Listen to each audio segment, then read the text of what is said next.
2 जुलै राष्ट्रवादीत उभी फूट पडली। शरद पवारांचा हात धरून राजकारणात आलेल्या अजित पवारांनी वेगळी वाट धरली आणि तेव्हापासूनच एकमेकांवर टीका करण्याची भाषाही बदलली। अजितदादांनी ज्या मैदानातून राजकारणात एंट्री केली त्याच मैदानातून शरद पवारांना आव्हान देण्याची भाषा केली।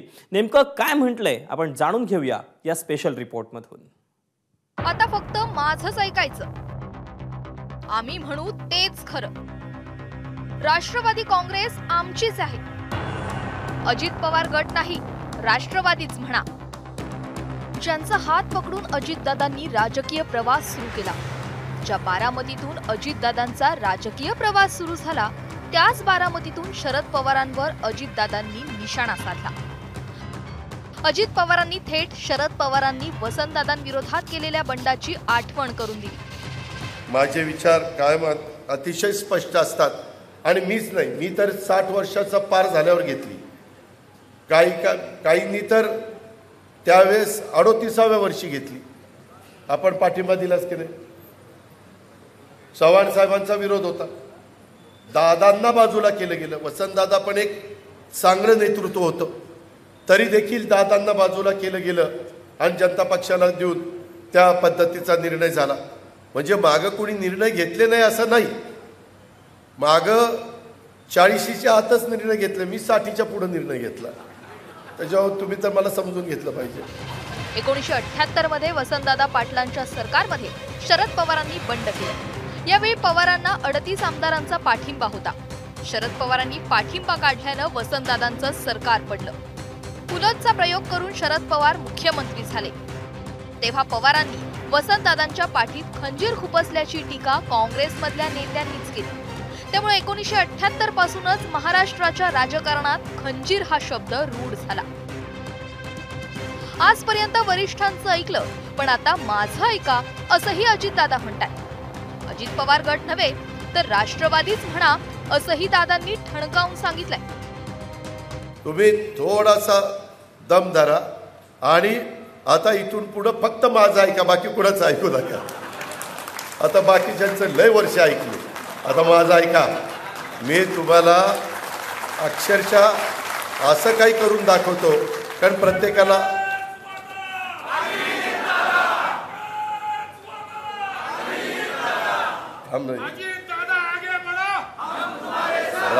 राजू लोकसभेपर्यंत दम धर जरा। काल बैठक पार पडलेली आहे, कशाची? अजित पवार गटाच्या सगळ्या पदाधिकाऱ्यांची। अजित पवार गटाची नाही, राष्ट्रवादी काँग्रेस पक्षाची। नाही तर तुम्ही कोण ठरवणार? आम्ही म्हणतो तेच खरा। राष्ट्रवादीतल्या बंडानंतर अनेक दिवस अजितदादांनी बारामतीला जाणं टाळलं होतं, पण आता पुलाखालून बरंच पाणी वाहून गेलंय। अजितदादांच्या कॉन्फिडन्समध्येही वाढ झालीय। त्यामुळे आज थेट बारामतीतून पुतण्यानं काकाला आव्हान देण्याची भाषा केली आहे। जयदीप भगतसह ब्युरो रिपोर्ट, एबीपी माझा, बारामती। सुट्टीच्या दिवशी बराच नोकरदार वर्ग आपल्या गावाकडे जातो। अजितदादांचंही काहीसं तसंच आहे। रविवार असला की अजितदादा बारामती गाठतात। वीकेंड मूडसाठी नाही तर बारामतीकरांच्या कामासाठी दादा बारामतीत येतात। दर रविवारी बारामतीत दादांचा जनता दरबार भरतो। आजही दादा बारामतीत आले, जनता दरबार भरला आणि लोकांचे प्रश्न दादांनी ऐकले, त्यांच्याशी गप्पाही मारल्या। चला तर पाहूया अजितदादांचा जनता दरबार आणि त्यातले काही किस्से।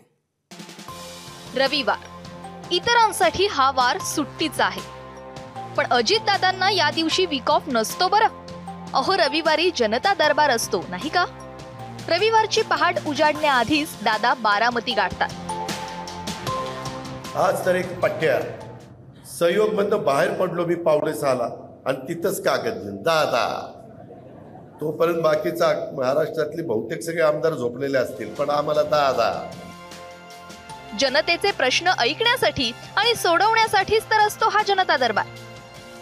आता हेच बघा, या शेळी पालन करणाऱ्यांच्या मदतीला दादा धावून आले। 15,000 कशाला महिन्याला?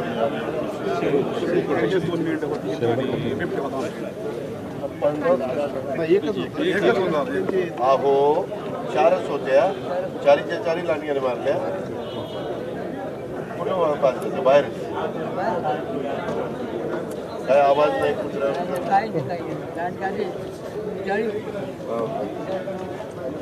लांडग्याने खाल्ल्या हे तुम्ही जाऊन बघता. आम्ही जाऊन जागा पण सर्व करतो PM करतो आणि याशिवाय प्रकरण 10 कुटुंबांना अजित पवारांच्या हस्ते नुकसान भरपाईचा धनादेश देण्यात आलाय. यावेळी दादांनी अनेक उद्घाटन समारंभांनाही हजेरी लावली. अजितदादांवर कार्यकर्त्यांचा लय जीव हे यापूर्वीही अनेकदा पाहायला मिळालं. आजही तसंच चित्र दिसलंय. एका कार्यकर्त्याने दादांच्या जनता दरबारात थेट नवी कोरी कार आणली आणि दादांकडूनच कारची पूजाही करून घेतली. एवढ्याला पडले रे.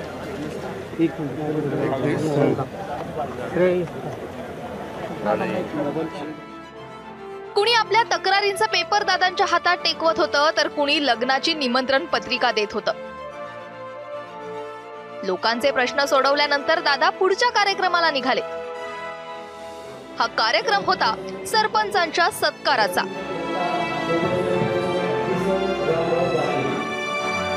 या कार्यक्रमातही दादांनी जोरदार बॅटिंग केली. कुणाला काही वाटत नाही, सहज बोलून जातात. खराडवाडीमध्ये कॉलेज काढा.